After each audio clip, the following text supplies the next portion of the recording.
13 अगस्त 2024 यानी सावन महीने का चौथा मंगलवार दुर्गा अष्टमी पड़ रही, जो बहुत ही खास है। और दोस्तों, ये जो अष्टमी तिथि है जो कि सावन महीने में मंगलवार को पड़ रही है, दोस्तों इसी दिन किया जाने वाला पंडित जी द्वारा बताया गया एक लाल फूल और एक सफेद फूल वाले उपाय आप लोगों को जरूर करना चाहिए। क्योंकि दोस्तों, ये एक ऐसा उपाय है जो कि हर दिन नहीं किया जाता। सावन महीने में जो दुर्गा अष्टमी आती है उसी दिन किया जाता है। अगर आप लोगों ने इस उपाय को नहीं किया है या किसी कारणवश नहीं कर पाए हो, तो इस सावन माह की दुर्गा अष्टमी तिथि के दिन इस उपाय से मत चूकना दो। तो चलिए जानते हैं इन विशेष उपायों के बारे में। लेकिन उससे पहले जो भी मेरे भाई मेरी प्यारी बहनें आज चैनल पर पहली बार आई हैं या मेरी आवाज आज पहली बार सुन रहे हैं, अगर आप भी महादेव के सच्चे भक्त हैं तो वीडियो को लाइक और चैनल को सब्सक्राइब जरूर कर लें और कमेंट बॉक्स में लिखें हर हर महादेव, ओम नमः शिवाय। देखो, अब सबसे महत्वपूर्ण बात आती है कि इस उपाय को हमें करना किस लिए है। जैसा कि हमने अभी आपसे बोला कि इस उपाय को करने के बाद आपके जीवन में बहुत सारी खुशियां आएंगी, आपकी मनोकामनाएं पूर्ण होंगी, आपकी धन की समस्या दूर होगी, आपकी पैसों की समस्या दूर होगी। अब देखिए, अगर आप लोग सोच रहे हो कि भाई हमें अपना घर बनाना है पर घर बनाने के लिए पैसा नहीं है, हमें गाड़ी लेना है पर गाड़ी लेने के लिए पैसा नहीं है, हमें जमीन लेना है पर जमीन लेने के लिए पैसों की कमी पड़ रही है, अगर ऐसी ही दिक्कत परेशानी या किसी भी तरह की धन से जुड़ी हुई समस्या या पैसों से जुड़ी हुई समस्या अगर आपके जीवन में चल रही है, तो यह उपाय निश्चित ही आपके जीवन में बहुत सारे फल लाकर दे सकता है। इसीलिए अगर आपके घर में बहुत ज्यादा दिक्कत समस्या परेशानी चल रही है, धन से जुड़ी हुई पैसों से जुड़ी हुई धन की बहुत ज्यादा कमी आ रही है, पैसों की बिल्कुल आवक नहीं हो रही है, तो भाई आप लोगों को इस वाले उपाय को जरूर करना चाहिए।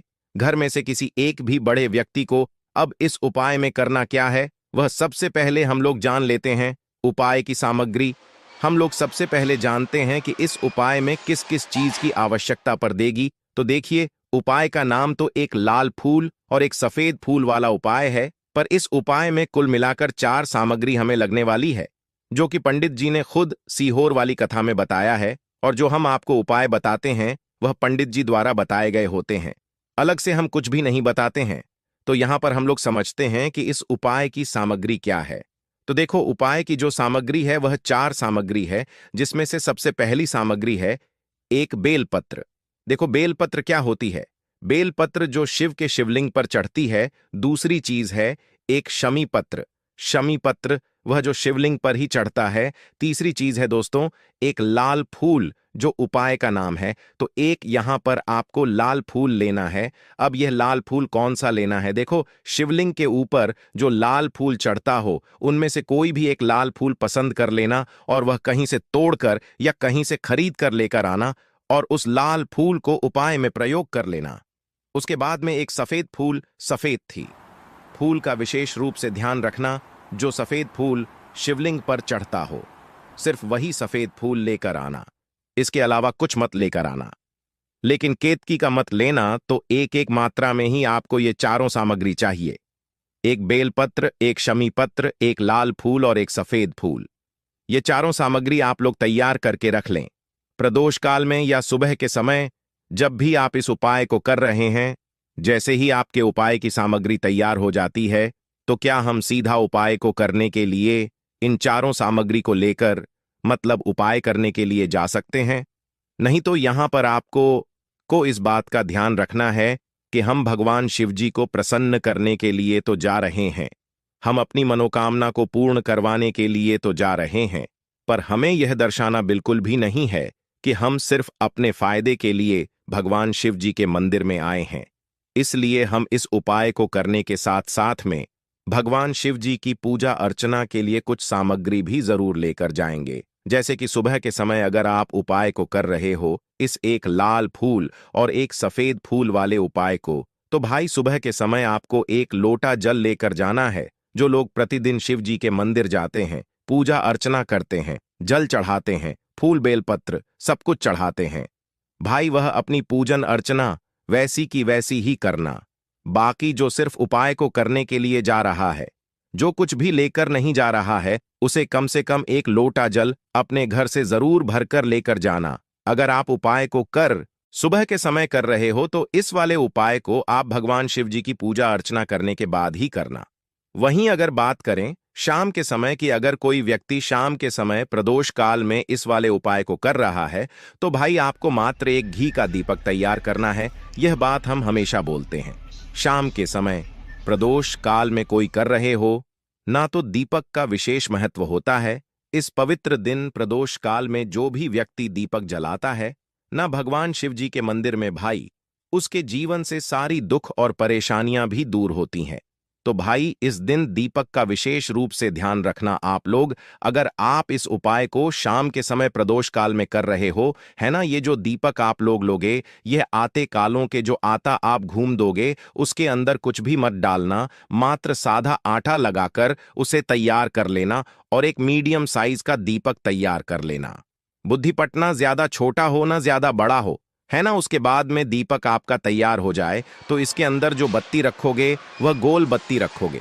देखो गोल बत्ती भी दो तरह की होगी, एक बाजार की और एक घर वाली। तो कोशिश करना अपने घर में जो रुई रखी हुई है उस रुई से आप लोग एक गोल बत्ती अपने ही हाथों से बनाओ। उपाय का फल अच्छा मिलता है। भगवान शिव जी जल्दी प्रसन्न होते हैं। जब हम किसी भी उपाय को अपने हाथों से परिश्रम करके तैयार करते हैं तो आपको उस दीपक के अंदर एक गोल बत्ती रख देनी है।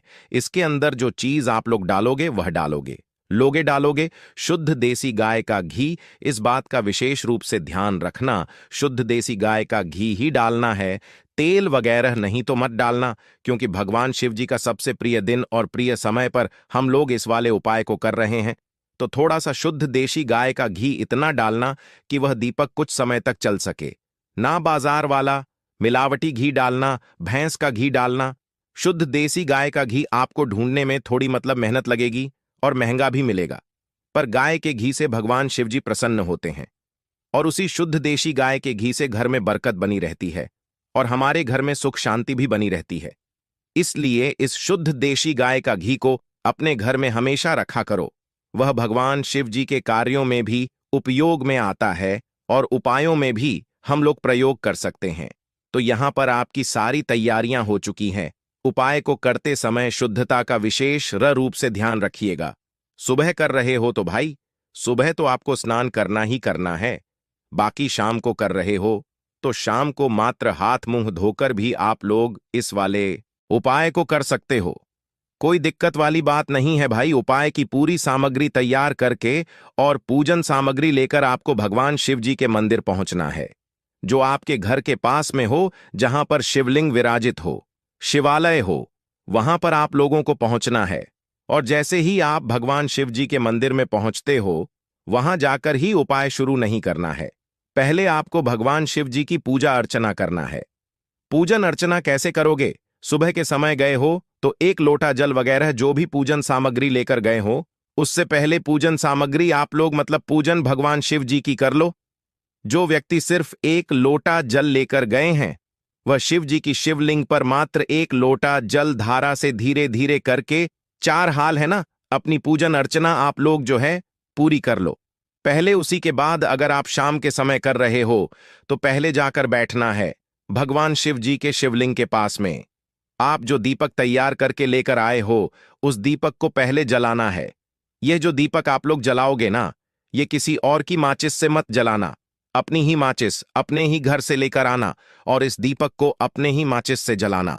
अगर आपने मंदेर की माचिस या किसी और की माचिस ले ली, इस उपाय को करने में इस उपाय का फल उस व्यक्ति को भी थोड़ा बहुत मिल जाएगा।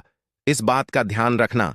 अपने घर से अपनी ही माचिस लेकर जाना और इस दीपक को जलाना। दीपक को जलाने के बाद भगवान शिव जी की शिवलिंग के पास में रख देना। शिवलिंग के इतना पास में मत रखना कि भगवान शिव जी को आंच लगे, थोड़ी सी दूरी बनाकर ही जो है इस दीपक को शिवलिंग के पास में आप लोग रख दीजिएगा। अब जैसे ही आपकी पूजन अर्चना हो जाती है, भगवान शिव जी के शिवलिंग के सामने या आसपास कहीं पर भी बैठ जाइए उपाय को करने के लिए। और उपाय को करने से पहले आप लोग अपनी वह चारों पूजन सामग्री निकाल लीजिए। उपाय की जो सामग्री है वो निकाल लीजिए और भगवान शिव जी के शिवलिंग के ऊपर एक माता अशोक सुंदरी जी का स्थान देख लीजिए। माता अशोक सुंदर जी का जो स्थान होता है वह जलाधारी के ऊपर होता है। जलाधारी के बिल्कुल बीचों बीच में होता है। आप लोगों ने देखा भी होगा शिवलिंग जल आधारित होती है। जल आधारित के बिल्कुल बीचों बीच का जो स्थान होगा वह माता अशोक सुंदर जी का स्थान होगा, क्योंकि यहीं पर हमें यह जो है उपाय को करना है। सबसे पहली चीज, अब हम उपाय को करना शुरू करते हैं। आप सबसे पहले अपनी एक बेल पत्र उठा लो। एक बेल पत्र को आपको माता अशोक सुंदरी जीव वाले स्थान पर सबसे पहले समर्पित करना है। बेल पत्र की डंडी का मुख होगा जलाधारी की तरफ, जहां से जल बहता है और नीचे गिरता है, और बीच वाली बद्दी पट्टी का मुख मतलब शिवलिंग की तरफ होगा। इस तरीके से आपको इस बेल पत्र को माता अशोक सुंदरी जी वाले स्थान पर समर्पित कर देना है। उसके बाद में अपनी एक शमी पत्र उठा लो जो आप उपाय के लिए लेकर आए हुए हो। शमी पत्र को उठाकर शमी पत्र की भी जो डंडी का भाग होगा वह जलाधारी की तरफ करके, जहां से जल बहता है नीचे गिरता है, उस तरफ करके, और पत्ती वाला भाग शिवलिंग की तरफ करके इस शमी पत्र को भी उस बेल पत्र के ऊपर आपको समर्पित कर देना है। समर्पित करने के बाद अब आप ले लो अपना एक लाल फूल जो आप उपाय को करने के लिए लेकर आए हुए हो। इस लाल फूल का जो खिला हुआ भाग होगा, चाहे वह गुलाब का फूल हो चाहे कोई सा फूल जो शिवलिंग पर चढ़ता हो, भाई उस फूल का जो खिला हुआ भाग होगा वो शिवलिंग की तरफ होगा। बाकी जो पीछे का भाग होगा फूल का वह जलाधारी की तरफ, जहां से जल बहता है नीचे गिरता है, उस तरफ होगा। और आखिरी में आपका जो एक सफेद फूल बचा हुआ है, इस सफेद फूल को भी आपको लेना है, और सफेद फूल का जो खिला हुआ भाग होगा वो शिवलिंग की तरफ होगा। जहां पर शिवलिंग रखा हुआ है उस तरफ होगा, और डंडी का भाग जल आधारित के पीछे की तरफ हो जाएगा, मतलब जो जहां से जल बहता है और नीचे गिरता है। जब आप लोग एक बेलपत्र, एक शमी पत्र और एक लाल फूल, एक सफेद फूल चढ़ा रहे हो, तो उस समय आप लोगों को कांटा भगवान या कांटा चक्र का नाम लेते हुए ही जो है इस उपाय को करना है, और भगवान शिव जी और नारायण जी का स्मरण करते हुए ही इस उपाय को आपको करना है। तो जब भी आप एक बेलपत्र, एक शमी पत्र, एक लाल फूल और ई कमी हो रही है, जो भी दुख और समस्या परेशानी चल रही हो, आपको अपनी वह दुख और परेशानी जो है भगवान शिव जी से उपाय को पूरा करने के बाद वहीं पर पास में बैठकर बोल देना है, हाथ जोड़कर आंखें बंद करके अपनी परेशानी और श्री शिवाय नमः का जाप करना है। दोस्तों, आज हमने इस वीडियो